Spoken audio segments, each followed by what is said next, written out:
நமஸ்காரம். மேச ராசிக்குண்டான குரு பயிற்சி. இவ்வளோ நாளாக உங்களுக்கு 2ஆம் இடத்துல இருந்த குரு 3ஆம் இடத்துக்கு வராரு. 3ஆம் இடத்துக்கு உங்களுக்கு 7ஆம் இடத்தையும் 11ஆம் இடத்தையும் 9ஆம் இடத்தையும் குரு பார்க்குறாரு.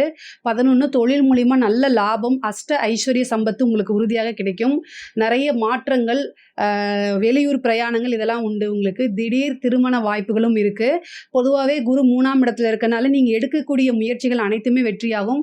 காரிய சித்தி ஏற்படும். ஒரு சிலருக்கு திடீர்னு மேரேஜ், அதாவது திடீர் திருமணம் சொல்கிறோம்ல, அந்த மாதிரி இருக்கும். புதுசாக பிஸ்னஸில் பார்ட்னர்ஸ் கிடைக்கிறது. அதே மாதிரி லாபஸ்தானத்தை குரு பார்க்கறதுனால ரொம்ப ரொம்ப உங்களுக்கு தொழிலில் இவ்வளோ நாளாக நஷ்டங்கள் இருந்தாலும் அது அப்படியே லாபங்களாக ஏற்படும். மூத்த சகோதரனுடைய ஆதரவுகள் இருக்கும். உங்களுடைய பெயர் புகழ் எல்லாமே பெரிய லெவலில் பேசப்படும். நீங்கள் இவ்வளோ நாளாக ஏதாவது ஒரு விஷயம் செய்கிறீங்க அப்படின்னா அது யாருக்குமே தெரியலனா இந்த டைமில் நீங்கள் யாருன்னு ஒரு ஐடென்டிஃபை, உங்கள் நேம் மிகப்பெரிய லெவலில் பிரபலியமாகிறதுக்கு உண்டான வாய்ப்புகள் இருக்குது.